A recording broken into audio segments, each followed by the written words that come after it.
एक सैयद साहब आला हजरत के पास हमेशा आते थे और गरीबी की शिकायत करते थे। आला हजरत सैयदों का बड़ा एहतराम करते थे हुजूर की वजह से। सरकार का पांव दबाएं, उस्ताद के सर में तेल लगाएं, उस्ताद के खैनी लटाएं, उस्ताद का पान लगा के दें, उस्ताद का गुटका फाड़ के दें और सारा सबक याद हो जाए। नहीं होता है, बल्कि 2 घंटे सबक याद करना है और 5 मिनट का टाइम निकाल के उस्ताद की खिदमत भी करनी है। उधर से मेहनत, इधर से खिदमत, या दोनों मिलके जाएगी तब बच्चा मुफस्सिर बनता है, तब मुहद्दिस बनता है, तब खतीब बनता है, तब अच्छा व बासलाहियत इमाम बनता है। ऐसा नहीं सिर्फ लुंगी धोने से बहुत बड़ा मुहद्दिस बन जाता है। जितने लोगों की जिंदगी है, सबकी जिंदगी में मेहनतों का दखल है। सरकार गौसे आजम ईरान से चल के बगदाद गए, सैकड़ों उस्ताद के दरवाजे पे जाके इल्म सीखा। वो तो मादरजात वली थे, वह तो बचपन ही में अपने घर की छत से वह मैदान अरफात के हाजियों का मंजर देख लिया था। वह तो माँ के पेट ही से अल्लाह के वली बन के पैदा हुए थे। वह माँ की गोद में दूध नहीं पिया था, यहाँ तक कि अगले साल चांद का मसला हुआ तो लोगों ने कहा कि माँ पिछले साल जो बच्चा तबल्लुद हुआ था वो दिन भर दूध नहीं पिया है। तो गौसे आजम के इस मिसाल को लोगों ने लेकर के उन्होंने उसकी चांद की तहकीक शुरू की, तो पता चला कि वाकई आज चांद हो गया है। चूंकि सुबह से दूसरे साल अब्दुल कादिर जिलानी ने चांद नहीं, उन्होंने दूध नहीं पिया है। क्या मतलब है? वो तो मादरजात वाली थे, लेकिन रात भर चिराग जला के आंख को जलाना, किताबों को पढ़ना, असातिज़ा की दहलीज पे जाके सो जाना, उनके बाहर निकलने का इंतजार करना, फिर उनसे सबक पढ़ना, एक लंबी उम्र तक दरसियाती किताबों पे महारत हासिल करना, फिर अगले 25 साल तक दरियाओं सहराओं में जाके वहां गिरी पड़ी सब्जी भूख लगी खा लिया, फिर खुदा की मार्फत का नूर हासिल किया। इसका मतलब है महान बनने के लिए जो नेचुरल सिस्टम है दुनिया का, उसका फॉलो करना पड़ेगा। मालदार बनने के लिए मेहनत करनी पड़ेगी, और साहब दीनदार बनने के लिए मेहनत करनी पड़ेगी, जन्नत जाने के लिए मेहनत करनी पड़ेगी। मैंने एक लंबी तमहीद बयान की सिर्फ इसीलिए कि नेचुरल सिस्टम है। जब माँ हो फातिमा जैसी और बाप हो अली जैसा।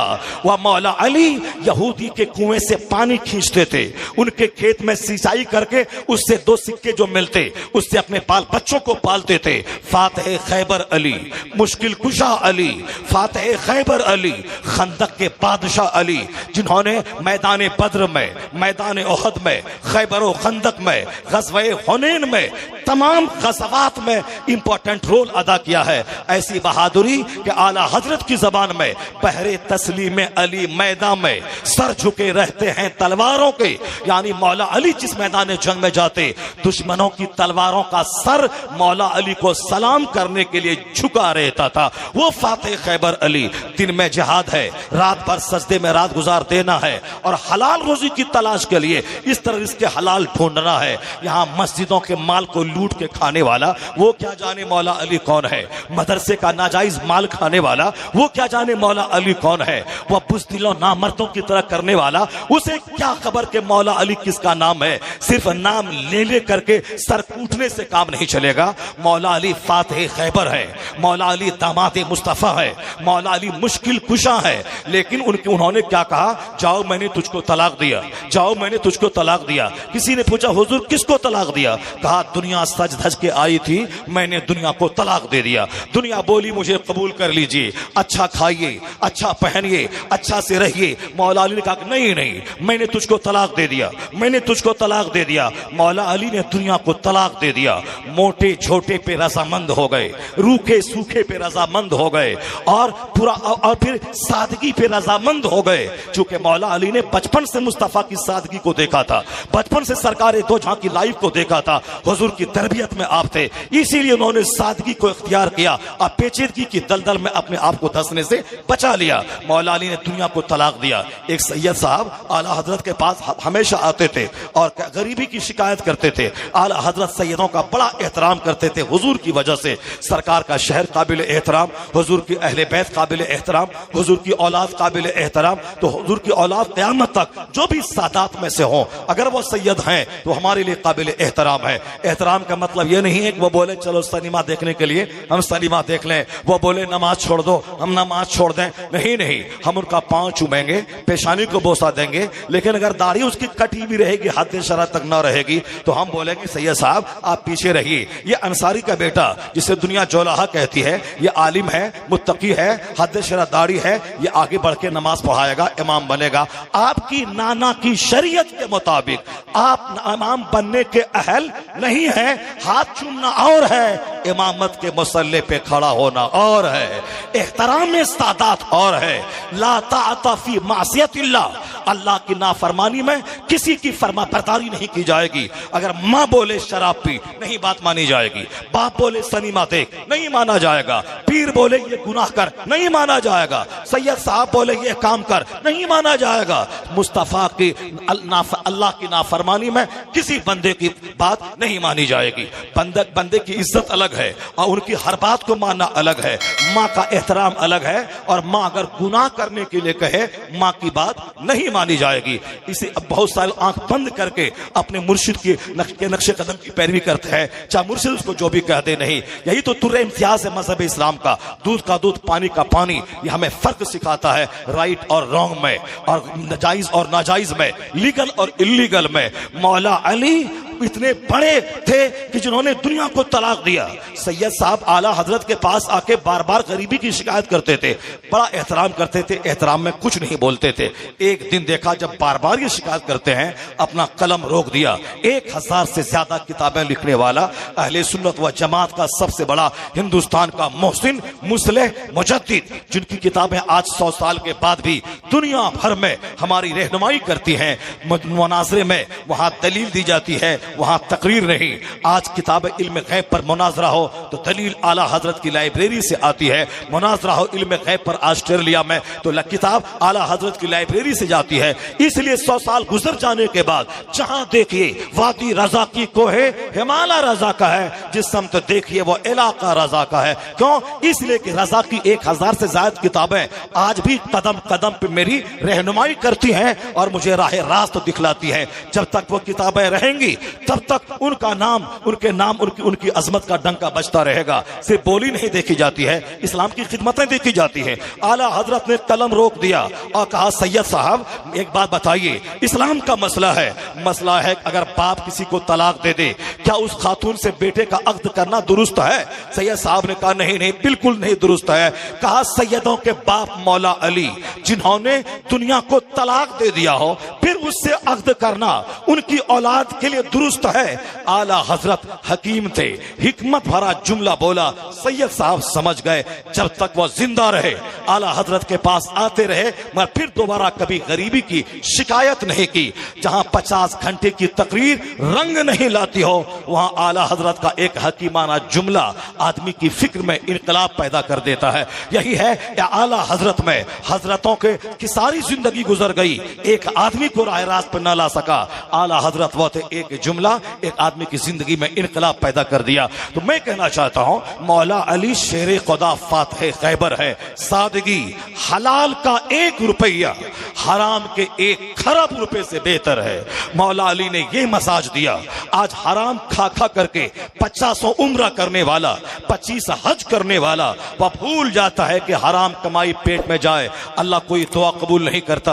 अल्लाह रब्बुल इज्जत सारी दुआओं को रद्द कर देता है। अगर जिसमें एक बूंद शराब दाखिल हो जाए, 40 दिन तक कोई दुआ कबूल नहीं होती, उसी हालत में मर जाए तो जन्नत की खुशबू उस पे हराम हो जाती है। शराब पे शराब ठोकने वाला, माले हराम झूठ बोल के कमाने वाला, वह 50 उम्र पे जा रहा है, नहीं होगा। दुआएं कबूल होंगी मोहल्ले की मस्जिद में। हज अगर फर्ज नहीं है तो काबा जाने का जुनून क्यों दिमाग में पाल रहा है?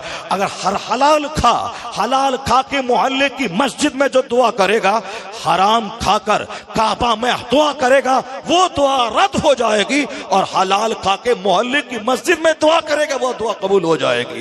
क्योंकि दुआ की कबूलियत के लिए हलाल ग़िज़ा शर्त है, और दुआ की कबूलियत के लिए अपनी खातून बीवियों और बेटियों का पर्दे में रहना शर्त है। आया है किताब में, उस कौम के मर्दों की दुआ को अल्लाह रद्द कर देता है जिस कौम की औरतों के पायल की आवाज अजनबी मर्दों के कान में जाती हो।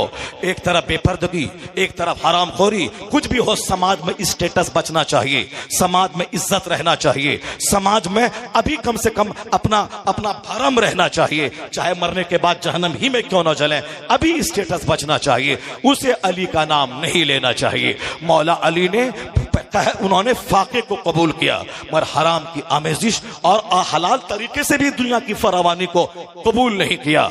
जो और मौला अली इस कदर हसास हो, रात भर सजदा और दिन में जिहाद, जब बाप हो अली जैसा और माँ हो फातिमा जैसी, तब नेचुरल सिस्टम के मुताबिक बेटा शहीदों का सरदार हुसैन पैदा होता है, हसन पैदा होता है। जब बाप हूं सैयद मूसा जंगी दोस्त जैसा और माँ हूं सर से लेके पांव तक नेकियों का पुतला, तब बेटा वलियों का सरदार अब्दुल कादिर जिलानी पैदा होता है।